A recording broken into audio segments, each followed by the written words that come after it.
and STEM City by your side. We'll touch the sky. Students lifting students. Hand in hand, together we rise. Together we stand. From every rise, together we stand. From every corner, from far and wide, our talents merge, our futures tied. In science, tech, and all the arts, we find our way, we play our parts. Reach for the stars, for the stars. Good morning, good afternoon, everyone. I'm Dominic Allegretti, your BEYA Stars and Stripes STEM Career Day Student Ambassador. And today's Career Day is sponsored by Lockheed Martin, a global leader in aerospace and defense. We'd like to thank Lockheed Martin for continuing to support our mission and highlight STEM careers and being able to inspire the next generation of innovators.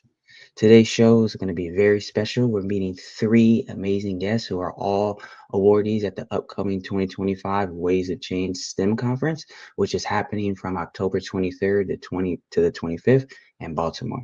Each guest will share their own STEM journey, followed by a Q&A and a panel discussion at the end. Let's get started. Our first guest is Dr. Ying Liu, who works at General Motors and is the metallurgy lab lead. Dr. Liu, could you tell us more about what metallurgy is and share a bit about your career path and journey? Yes, I think I have my slides available. Okay, so hello everyone. My name is Ying Lu. I'm a welding metallurgist and lead the metallurgy lab at General Motors. And thank you for BEYA Stars and Stripes for having me today. And I'm excited to share my STEM experience. So as Dominic asked, also as a welding metallurgist, I think maybe not too many people working on this field. So that's the reason why I want to explain what is welding and what is metallurgy first. So welding is a way to join two pieces of materials together by melting them. Welding is actually a very complex process. If you want to make a high quality weld, you need knowledge in many aspects. And one of the key areas that you need to know is metallurgy. Then what is metallurgy? Metallurgy is a science of metal. So we study what are the metals made of, how it behaves. Is it light, strong, corrosion resistant? And how we can change the metal to make it behave better, like lighter, stronger for different kind of jobs. And if we combine metallurgy together with welding, so welding metallurgy is the science of study like what happens to metals when you heat it up during welding and how it cools down, how it changes like when you cool it down, right? So this is actually very important. For example, if you think about it in a car, if the materials that surround the weld is weak, then the crack is gonna to initiate at this region during crash. So that is pretty dangerous. We don't want that happen.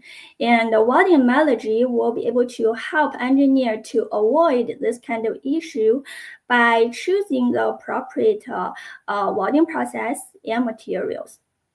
So that is a brief introduction of welding metallurgy. And then a little bit about me. So I have been working in the research field of materials and welding for over 10 years.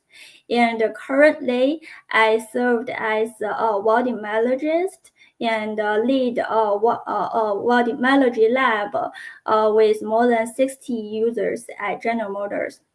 And I try to apply my knowledge in material science, welding process, and numerical simulation to help solve the real-world manufacturing challenges. And before I joined in GM, I actually worked as an R&D engineer at Honeywell and mainly focusing on corrosion and failure analysis of chemical reactors in oil and gas industry. So if I trace my STEM journey back, I think the key word is curiosity. I'm curious about how things works and what is the physics behind it. So my STEM journey started as my bachelor's degree. My major is metallurgy, so I mainly study steel making and steel metallurgy. And I want to expand my knowledge in materials. So I earned a master's degree in material science and engineering, and I start to study the microstructure and property relationships of 3D printed titanium alloy. And I was so fascinated by like how the manufacturing process and heat treatment could dramatically change the performance of the as printed parts. So I want to dig deeper. And then I just continue to pursue my PhD degree in welding program at the Ohio State University. And there I start to do research on resistance bar welding and try to develop novel joining techniques for dissimilar metals. And I'm combining both the experimental approach and numerical simulation. So I would say through those years of research and training, I'm not only gaining the technical knowledge and technical facts, but also I think it taught me about some critical skills like think critically and problem solving skills and perseverance. I think those are the skills that I use daily in my life, in my career. And while I'm pursuing my PhD degree, I actually also started another chapter of my life.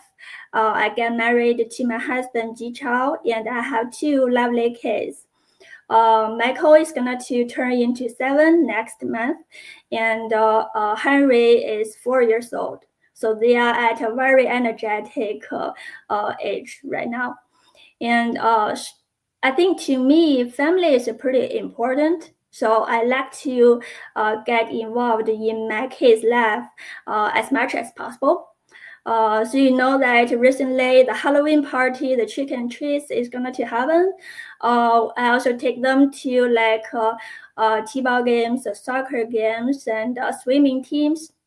My family also like to travel, especially to the cities with aquarium, because my older one is a big fan of ocean creatures like sharks.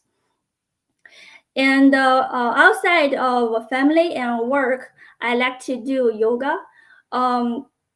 It doesn't mean like I'm an expert of it. Believe me, I'm so far away from it, but it just gives me a piece of quiet time to recharge and reflect. And I also like to read books. I like to explore new technologies in many research areas. And I also like to have new experiences because I believe that growth comes when you like jump out of your comfort zone and then to do something new and ask questions and embrace the learning curve.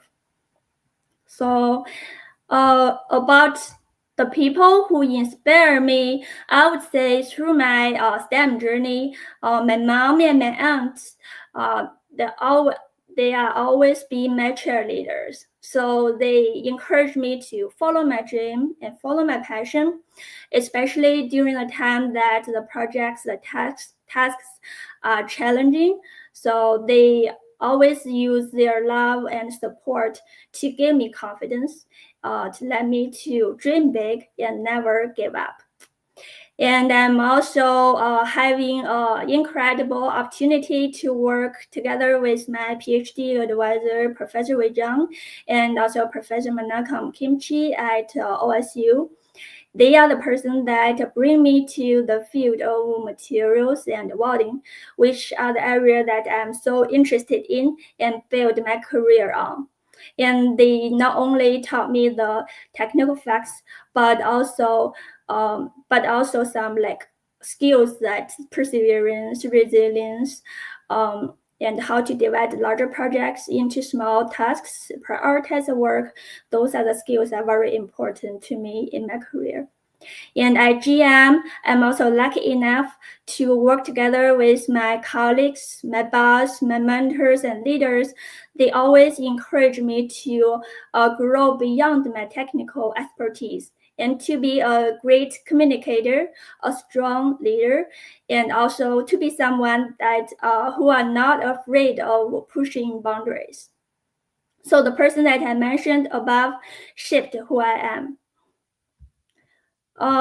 Then I want to end my presentation with the quotes that I like. Those are from Steve Jobs. I'm sure that many people are familiar with it. So I'm not going to read through it, but I just want to say that whether you are a student or you are someone who is going to open another chapter of your life, or you are deciding what you are going to do next step, just don't lose your sparks. Keep your curiosity and keep your courage, because that is where the magic happens. Thank you. That's all about me. And yeah, welcome to any questions. Perfect. Thank you so much, Dr. Lu, for that insightful presentation. Now, I just wanted to ask you a few follow-up questions about your journey. I know that working in metallurgy definitely takes a lot of like precision and patience. And I do believe the theme for this month is determination and grit. Could you just share maybe one project that maybe didn't go as expected, and what steps you took to actually fix and learn from it? Yeah, for sure, Dominic. Actually, I would say exactly like you said, through my journey, so like during my PhD and also my current job, because I'm doing research projects and innovation projects, kind of like exploring an area that not too many people are working on. So for sure, I face technical challenges.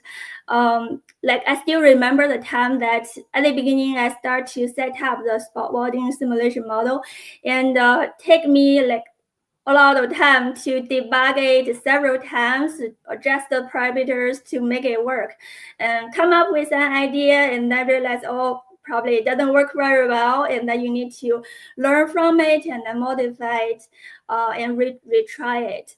And also, I think through my career, there's another challenge that I met with, like when I'm back to career from my personal life transition, like balance the time to be a mom and a professional engineer. And sometimes I will feel like, oh, it's challenging because you need. I want to take care of the family, but at the same time, I also very interested in the work that I'm doing at General Orders, right? So sometimes I would like sit. I'm not sure whether I give enough time to like both either role, but during this time, I usually will like take a step back and think about why I get started. What is my objective? What is my goal? And once I am clear about that, then I can rescope all the work and then prioritize the tasks and then move forward. And I think another important thing to me is that I want to, I lean on my support systems, both at work and at home. So at work, I have my colleagues, my boss, my leaders, mentors. They are always um, willing to like lend a hand to give you advice and based on their experience. So I think that is a big resources for me to ask for help, ask for suggestions. And at home, my husband is also very supportive of anything that I do. So I think just don't be afraid to ask for help when you face challenges. For sure, I know everything doesn't go perfect, and I've had my fair share of times where I didn't feel I could ask for help, but definitely reaching out and not being afraid is important, because we all have to understand that everybody's been in your position, so everybody's just trying to help you whether you're struggling or not. And I wanted to ask you one more question, Dr. Lu. Mhm. Uh, I know uh, working in metallurgy, it probably takes a good amount of time to kind of see like progress. Sometimes it may take years. what would you say to the viewers out there? What's maybe like one daily habit that's helped you kind of stay focused, when results maybe take a long time to be able to show up? I think to me, the habits or the traits that make me to go through or push through this tough moments will be a combination. I would say a combination of resilience and perseverance. And I think to me, like resilience means that the resilience is the one that helped me to bounce back when I face when I feel those trail runs, because you know that when you Mhm. do those, you are exploring something new, you come up with new ideas, new concepts. um Usually the first time it won't work. Like you always need to keep an open mind and then trying something new. But during these times, I mean, those failure you sometimes may make you feel like frustrated, but you need to learn from it and then modify your concept, your ideas, and just try it again. And perseverance is the one that I think is kept me like moving forward and stick to my goal. Once I determine, okay, this is the way that I want to do, then even though it's pretty private, like sometimes it's just little like you just make a little bit progress every day, but Mhm. I think you need to determine to be like move forward. For sure, just getting better every single day, 1% better. That's amazing. Thank you again so much for your presentation. I Thank you. can't wait to see you later in the show. And that's been a fantastic start to the program. Next, I'd like to welcome up Senior Master Sergeant Bonnie Rushing. She is a PhD student at UCCS College of Engineering and Applied Science and an active duty member of the United States Air Force. Thank you so much for your service, Sergeant Rushing. Please, we would love for you to share your story with us and your journey. It's my pleasure. Thank you so much for having me today.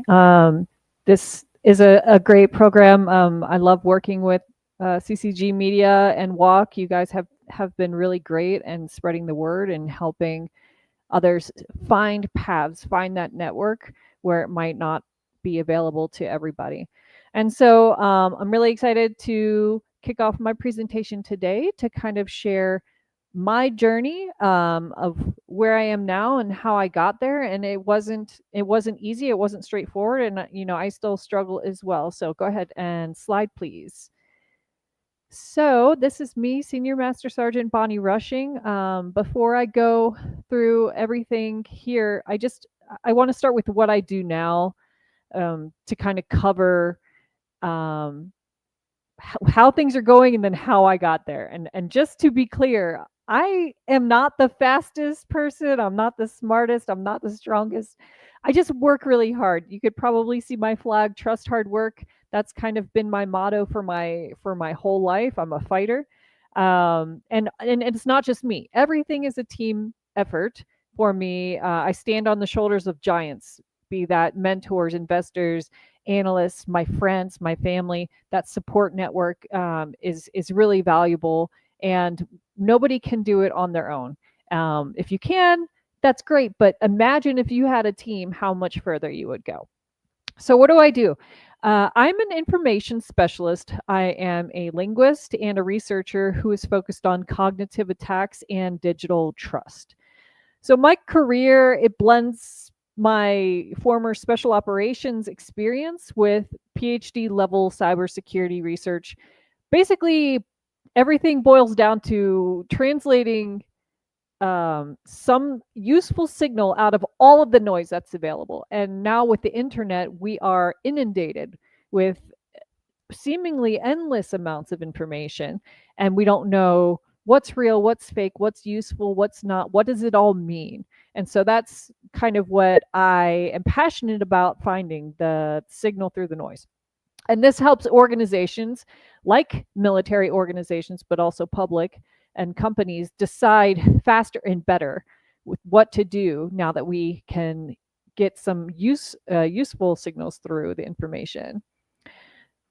So right now, I am a PhD student, and I have been publishing some works, including how adversaries influence not just military, but also public audiences. And I produce tools as well, so not just the papers. Like, for example, I've created a cognitive attack susceptibility calculator, looking at both press freedom scores and media trust metrics, also a reputation impact score that helps leaders gauge investor confidence after incidents like a cybersecurity incident.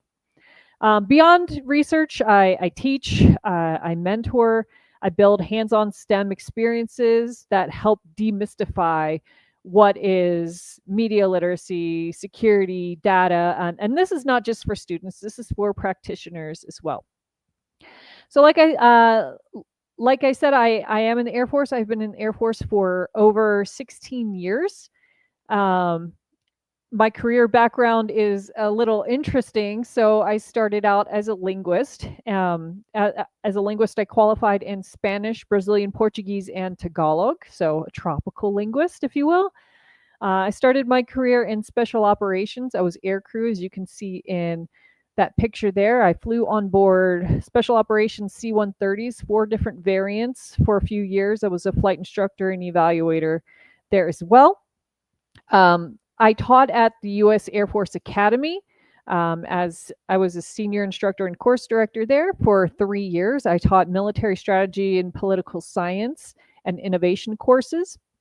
That was the best job in my life. I can't wait to be back in front of the classroom as a teacher and when I finish this PhD, not as a student. So I am studying cybersecurity at the University of Colorado in Colorado Springs.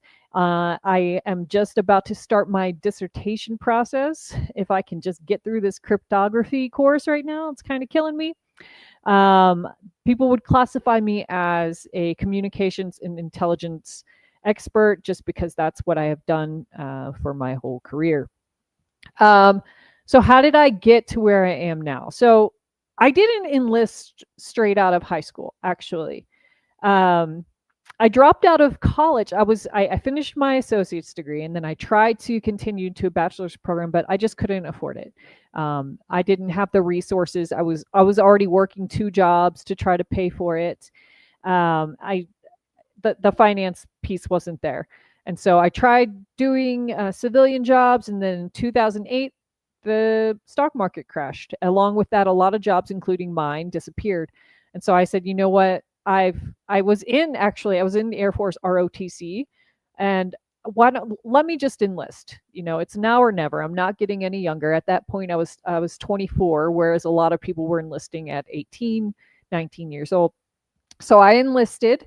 I came in with that 1 associate's degree in general studies. Then, as a linguist, they assigned me to Tagalog, which, by the way, I had no idea what that was. It's Filipino, by the way. I found that out. And then a year later, I was fluent, and I got an associate's degree in Tagalog through the Air Force. That was part of the training. And then also through the Air Force, I got another associate's degree in intelligence studies and technology because that was my job. So the Air Force has been really good starting out with the education piece. Not only that, the Air Force has tuition assistance, and that's how I got my undergrad. So I have a Bachelor of Science in Technical Management through Embry-Riddle.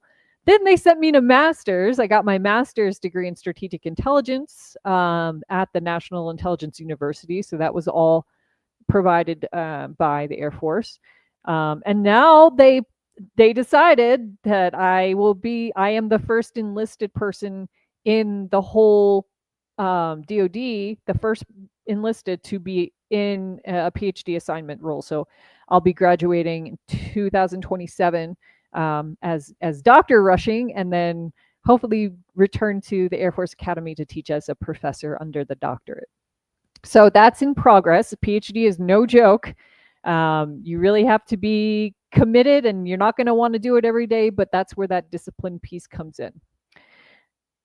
So also, I'm a diversity advocate and leader. I've led over 2,000 troops, be that airmen, soldiers, Marines, sailors, our cadets, and I really do put people first. I always want to try to pay it forward because I had a lot of good mentors support me early in my career. And what a difference it makes if you have a good leader that helps you really thrive. I'm a published researcher and writer, like I said earlier. My website is actually listed on the slide. It's www.thebonnierushing.com, and anything that has been published, I put links there. The video for this, actually, I will put this link on my website as well, so that it's mostly for me, because I don't lose my body of work. It's all there if anybody wants to check it out. The tools I mentioned earlier as well. Also, aside from my career, I feel like I have been so blessed in my life. I'm a single mom of two, so Alex and Melissa, they're upstairs. So if you hear somebody yelling about, Roblox or Minecraft, it's my kids. Love them. They are 8 and 6. I have 2 corgis. They are Chanel and Louis V. So if you hear barking, that's them. So it's a very full house. This is real life, guys. As far as hobbies go, I used to be a professional ballroom dancer. Now I just compete at the amateur level. I love ballroom dancing. And of course, my absolute favorite thing to do almost every day is Orange Theory Fitness. They are fabulous if you're looking for some new workout routine. All right, slide, please. Going into my background a little further back. I was really interested in STEM at a young age, and I don't think I really understood even what it was.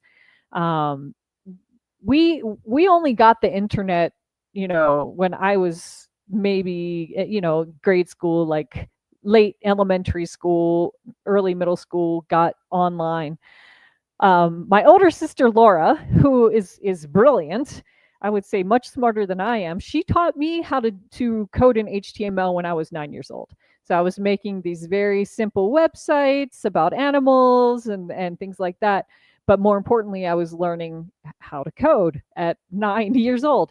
And then when I went to high school, they started teaching, they had C++ class and other things like that.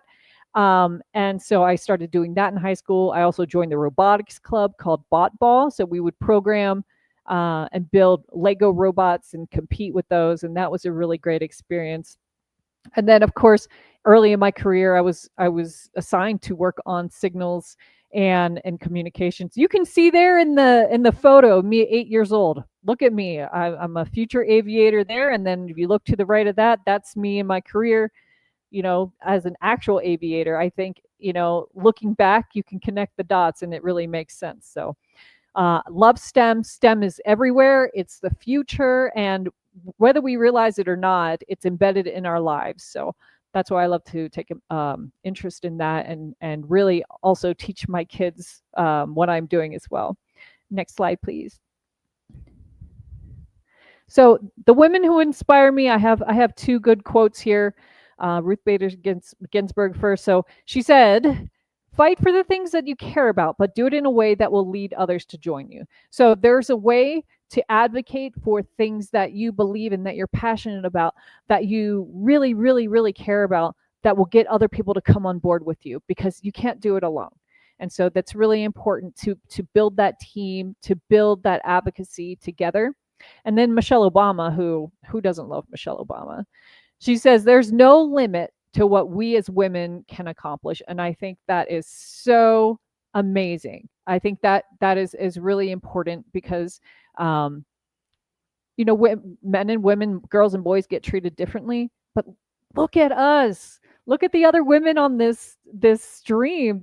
You all are amazing. And I'm just stunned every day. So that's the end of my slide deck. And I'm willing to take any questions if you have some.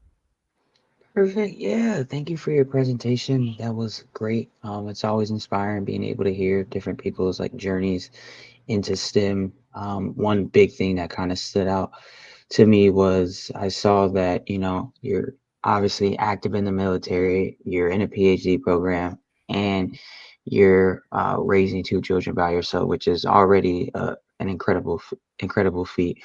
So I wanted to kind of ask you, what does your days, look like, when everything may feel like too much? Because I know not every day is going to be your best day. And, what are some of the things that you do to kind of just like ground yourself in those moments, because I know students may not have what's on your plate, but I know they may be balancing school and work. So Yeah, I mean, I think everybody, to one extent or another, they're going to have those days where they really struggle. And I think a lot of it comes down to discipline. Um, I don't want to get up every day and, you know, mhm, go to class or study. I'm going to keep bringing up this cryptography class. I don't want to study that every day, but even if it's just a little by little, it builds to a lot. And I think it's really important to just stay in that mindset, remember why you started, and then mhm. continuously work on something, especially on those days when you don't want to. That's where it really counts. For sure. I always say discipline is probably the number one thing along with consistency. I always try to like tell my viewers or ask people like, what is it that, what is it that you want? Don't sacrifice what you want in the future for what it is that you want now. So, you definitely have to make Absolutely. those decisions. Love They that. are hard sometimes, but, if you continue to push through and you actually have a passion for it, then you'll be able to, make it sooner rather than later. But as getting into my second question, um, I know you got interested in STEM at a very young age, and that connects with me as well, because I started getting interested in STEM around like the sixth grade.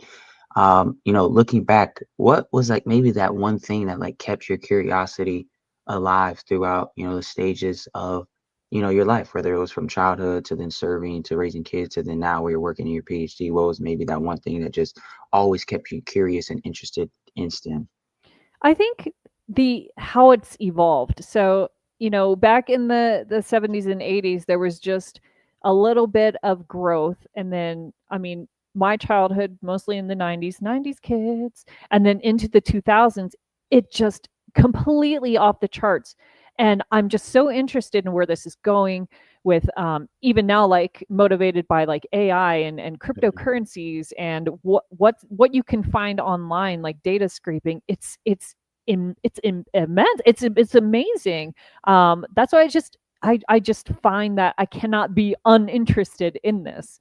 I think it's it's the best, and it's never going to go away. In fact, it's only going to continue to ramp up. So there's going to be more to explore. Most definitely. Now, I think that's kind of the same mindset I've had as well. It's just interesting to just see the evolution of, things and how everything is like changing so far. And as far as like the last question goes, I know you've built a wonderful career for yourself, and I'm pretty sure there may have been times where like you're the youngest in the room, since you did start or at least had a curiosity for STEM at a very young age. How did you kind of like learn to just trust yourself or trust your kind of perspective and say like, hey, I know I belong, I know I can do this, even though there's not a lot of people my age? Yeah, that rings true not only for age but also gender as well. I had the best mentors early in my career that we would go into like a mission planning room, and they would make me, you take a seat at that table. You sit Mhm. at that table with everybody. What you have to say is valuable, and I don't want you holding the wall up. You're not going to be sitting in the back. You're at that table, and your voice needs to be heard. And from then on, I was really like, wow, okay, I can do this. I belong here. And that was a good feeling. No, for sure. I definitely think those mentors and your environment definitely can help shape you. I know I've had a few mentors, and my father has definitely pushed me in ways that I didn't think I could do it. And it kind of just starts with that belief system. And when someone believes in you, I think it makes it that much easier to believe in yourself. But those were all great things to hear. Thank you so much again, Sergeant Rustine. Your story was definitely inspiring, and we've had two inspiring stories so far. And we're closing strong with our final guest. Please, could you welcome up Shubi Astana? She is the senior research engineer at IBM. Miss Astana, how did your path lead to your current role, and could you tell us a little bit about your journey? Sure. Thank you. Thank you so much, Dominique. Hi, everyone. Good morning, good afternoon. And I'm so grateful that everybody's made the time this weekend for this this career day event. And I'm a Shubhi Asthana. I'm working as a senior research engineer at IBM Research. And I'm focused on building safe and trustworthy AI systems, where we want to develop agentic debugging frameworks. So very focused agents that can help AI systems be more reliable, and also help the large language models with thinking and reasoning more responsibly, more better, or as we go through this AI journey in the tech world. So I wanted to give a brief introduction. This on the right side is where I work at IBM Research at Almaden. We're nestled in the San Jose Hills in California, and it's a wonderful place to work with. I've been fortunate to collaborate with many distinguished engineers and researchers, and been able to contribute quite a few publications at machine learning conferences like AAAI, NeurIPS, as well as I hold quite a few patents.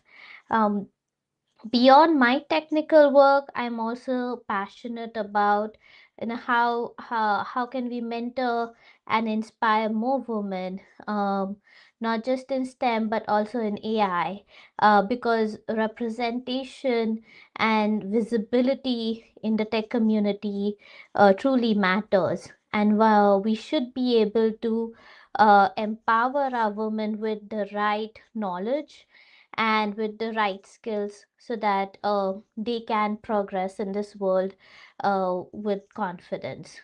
Um, so I felt that when I worked over research, there were quite a few things in my career journey that helped me progress in this in my career. So let me give you a short background of how it all started.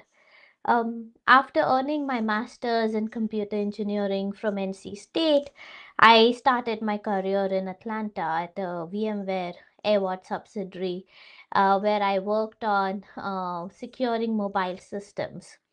And soon after, I joined IBM Research in California, where I grew from an early career engineer to a senior researcher.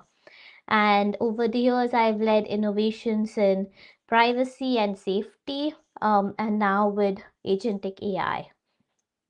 The journey wasn't linear, and I don't think it was definitely easy. There were many moments when my determination was tested, whether it was debugging complex models late at night, or, proving the value of my proposed AI frameworks before even AI safety was even a common term.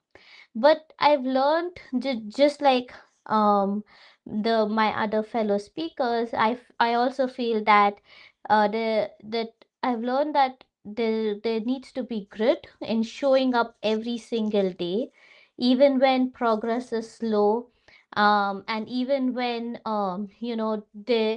there is little impact, but it's important ethically towards the society. We must show up and ensure that our works in AI progress the society in general.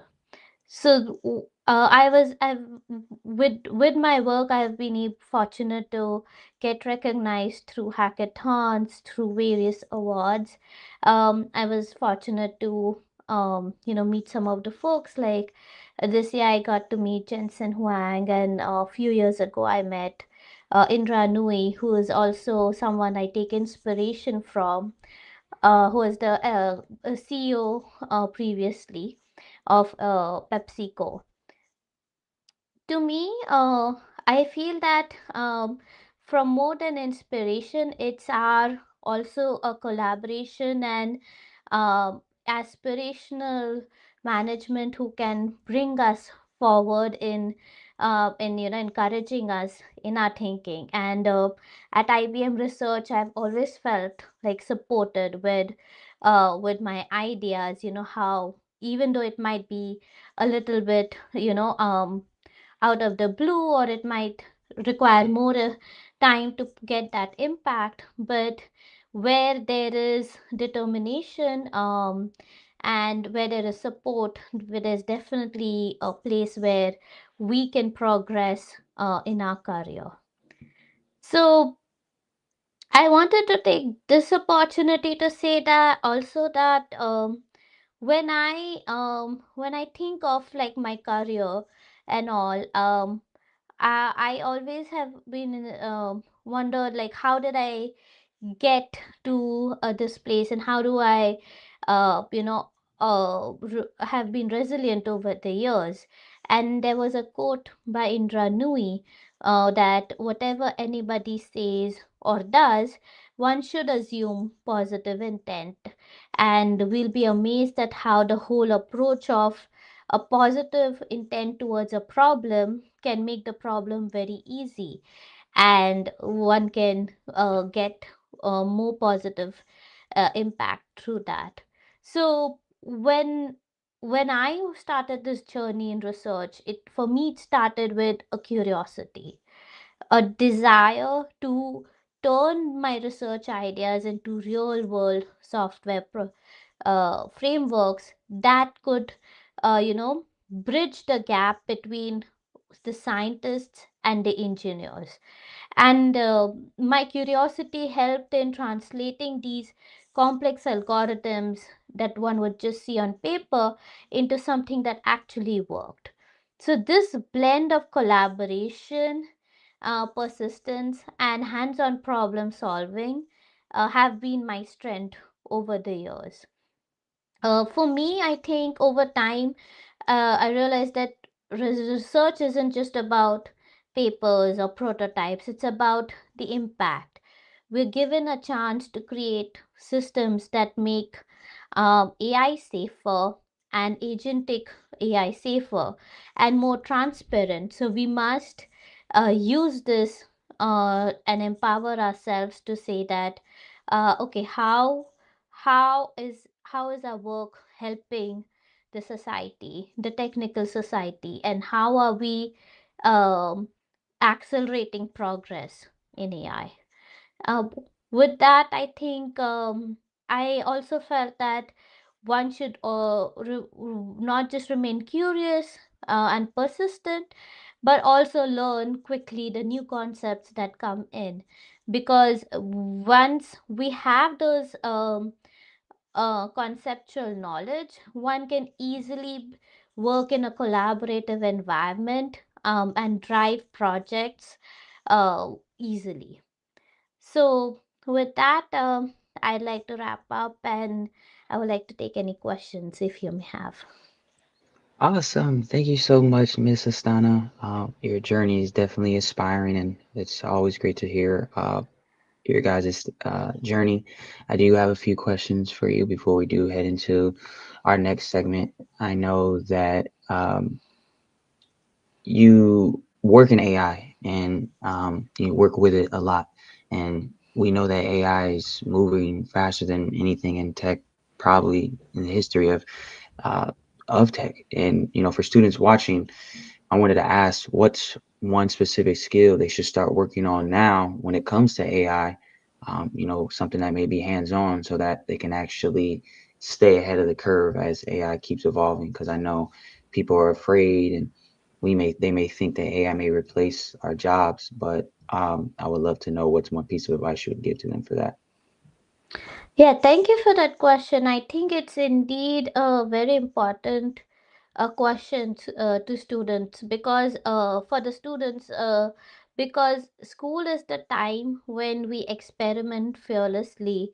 We are molding new ideas, and we are trying new fields, and we're writing, building, failing quickly. So my advice to the students would be that, to stay curious, and try to stay ahead of the curve, and also, like, when you take a subject and do a deep dive and try to master it, so that what you have the entire knowledge of the subject that you are taking in, rather than just skimming through it all throughout. uh, I felt that my time in college helped me to lay the foundations for my systems thinking and how these small components come together in making the whole thing to form that complex whole thing. And that mindset has helped me in the AI research field too. So more than the degree, uh, it may not matter as much as the training to think logically and doing problem solving in any subject matter that you take in. Got it. No, that's definitely great advice. Thank you so much. And I know you've also built your career in research and innovation, and that's wonderful. And you're working at IBM, which is one of the most recognized tech companies in the world. I wanted to ask, what's one personal habit or tangible thing that has helped you kind of stand out early in your career and that's allowed you to progress? Um, Definitely, I would say that I would not be anything without the support of my friends and family, and most importantly, the folks at school and at workplace, our management, who recognize that my skills are valuable and how to mold them in a way that would impact the company, but would also help me grow in a long term uh, manner. So I would definitely think that have the best mentorship and have the best leaders guide you in your process, and definitely our family is always there to support us in all times. So yeah. For sure, mentorship is so important. I know it's helped me excel in, my career.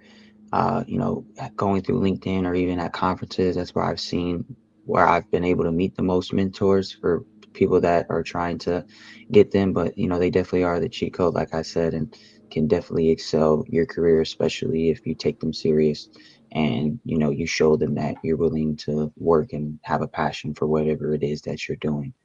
But thank you again, Mrs. Stana, for your presentation. I would like to bring up all three of our guests, Dr. Lou, Sergeant Rushing, and Mrs. Stana, for our panel discussion. And hey, everybody. And I would like to get it started and kicked off. As far as the first question goes, this can, anybody can answer it, but you girls have talked so much about mentorship, and, it gets talked about a lot, but a lot of students don't know where to really start when it comes to uh, mentorship or finding mentors. How can young people actually find the right mentors, not just professionally, but people who are actually going to like hold them accountable and help them grow?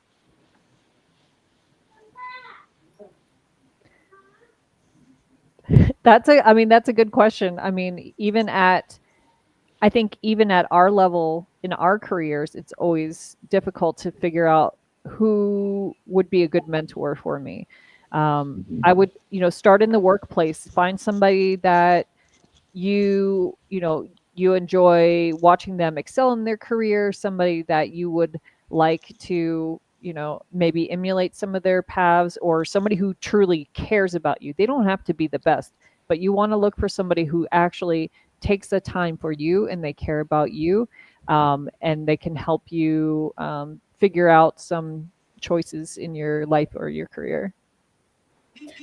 Yeah, I think to me, like, if you like back to school, mentors probably like the first one you think about probably will be your advisors, like a PhD advisor, master thesis advisors, because they they are the technical experts in this research field. They will be able to give you a lot of advice and guide you through on the research technical part. But in life, I think it will be someone that's exactly like Bonnie said, someone you trust and someone like can have similar kind of experience and share this kind of experience and advice with you. So I would say maybe just connect to like be open up and then connect with people and join in more like projects so that you know more people, and then for sure you will find someone that will be your mentor and give you a lot of advice.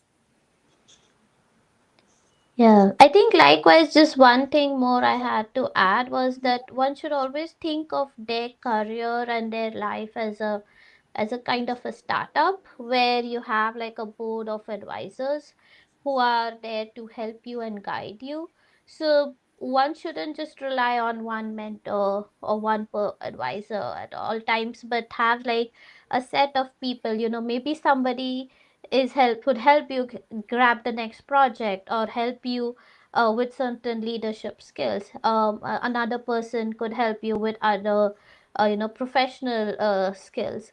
So having multiple mentors is also a good idea, and I've actually found great mentors through conferences. Like, I'm sure if you're attending the Waves of Change conference, there would be a really good skill set of folks, and if you network with them and understand that how can some people help you, you can make those networks and connections and seek that kind of mentorship, and it's always a give or take. So one should seek mentorship too, but then once we grow in our career, give back to the community and help another mentee too, that okay, this is what I've learned so far, let me Mhm. see if I can help you out too. Those are all great points. I think everybody here kind of hit it home on mentorship. I know at least for me, one thing I've always been preached to is like you get what you don't ask for. So it's like you have to be willing to do what others aren't willing to do. So that may mean speak up, go to these conferences, reach out to people on LinkedIn. If you're someone that's wanting to grow, I think putting yourself out there is definitely important. And all of you ladies definitely touched on those points. For my next question, I've been saving it for the end, and it's specifically for women in STEM, but those that are young and are trying to get into the field. And I know sometimes, or most of the time, it's kind of difficult. They may not feel as welcomed or represented. What's one piece of advice you would give to those young women in tech that are inspiring to get into STEM and also progress in their careers like all you ladies have? I would probably can start off. I would say like my best advice to someone who's going into STEM field is that it's a vast field and there is a lot of room for impact. And it when you have that positive mindset where you say that I am going to build that change, and I am going to be fearless about getting that change, then it shifts from like becoming an exercise to something that is a positive enablement to actually doing something good, because it's not just about um like getting the degree or being in a college or something, but it's all Mhm. about how much can I grasp knowledge from this world, and how can I use it and give back to the society. Um, I think to to me, one piece of advice that I want to give to the students who want to go to the STEM field, sorry, would be like, don't just focus on learning the technical facts. Just try to learn like who you are, to learn like how to think critically and how to solve problems. Like if you were given a big project, so how you going to do it, and also learn how to communicate, to connect with others. I think those are very important skills that you will be able to apply in your future career. And I wouldn't say like technical knowledge is not important. They can open the door for you. They set the foundation for your future career. But I think because if you are at the college or high school, you can have a lot of chance to get trainings and doing different projects, and to learn all those other universally applied skills, like learn to be perseverance, resilient, to be a great leader, through your leadership skills. Those will be the difference maker that can help you to like go through push through those tough moments. For Yeah, sure, Dr. Mhm. I just want to add, from personal experience, it hasn't always been possible for women to be accepted in these fields, and I feel like we're making good progress. From personal experience, starting out in special operations air crew, I felt like I had to prove myself every single time, or it would make all women look bad. And I felt like I had to work harder than the men. I had to work, be the best, and every time reprove myself. But I feel like we are making progress. Look at this screen. Look at these Yeah. beautiful women out there doing these amazing things while being moms, by the way. And I think if you are young in your career, just do your best. Be a part of that team. Use your voice. Go in with confidence, and then people will realize, hey, this person is really, really valuable. And if it's if people still want to give you crap because you're a woman or whatever other quality, remember that's why diversity is so powerful. Coming into the table, coming into a mission, for example, as a woman, I'm going to have different ideas and I'm going to have different skill sets than my male counterparts would. And that's what makes a team stronger. Say, for example, we're in a country where we have to go door to door to help people. Do you think a foreign mother and children would rather have a male go to that door and help them, or do you think that they would rather have me? And same thing with STEM. The kind of ideas that women, moms, sisters have, they're going to add to this huge thing that Mhm. cannot just simply be populated by men. And so it is so incredibly valuable that we have these women. I'm looking at you too. It's just so amazing that we're able to add to the STEM progress like this. This has been an amazing conversation. I've learned so much from all of you. I just wanted to lastly ask if, all of you would like to, maybe share your final thoughts or words or, final pieces of advice for, the audience. Dr. Liu, did you want to start first? Yeah, I think for anyone who want to pursue the STEM journeys, want to go through this journeys, or anyone like students at high school and college, I just want to say that keep your curiosity and follow your passion and your dream, and just be brave and dream big and never give up. Yeah. Miss Asana, did you want to go next?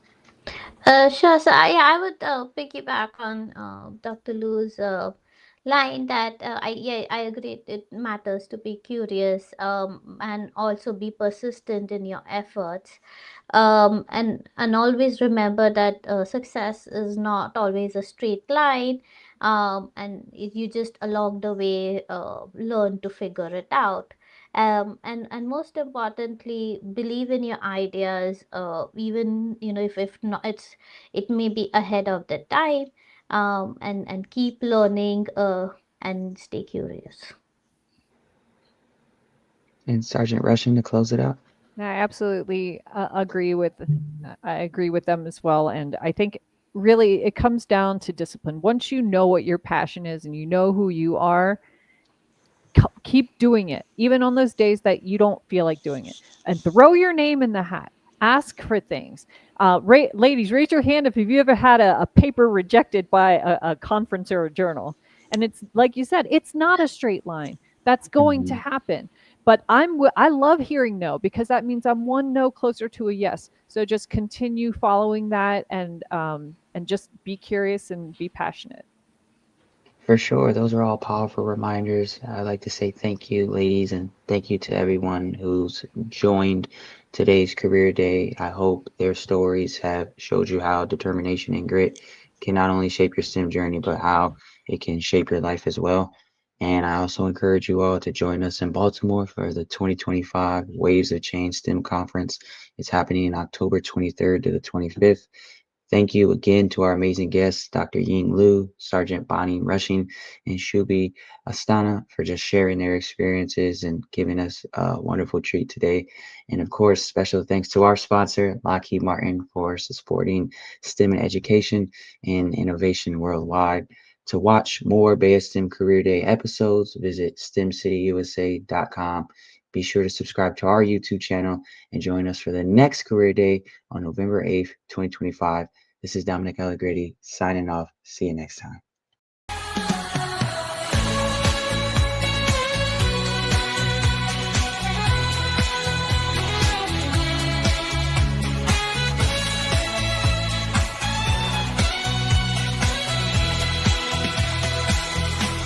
From every corner, from far and wide, our talents merge, our futures tied.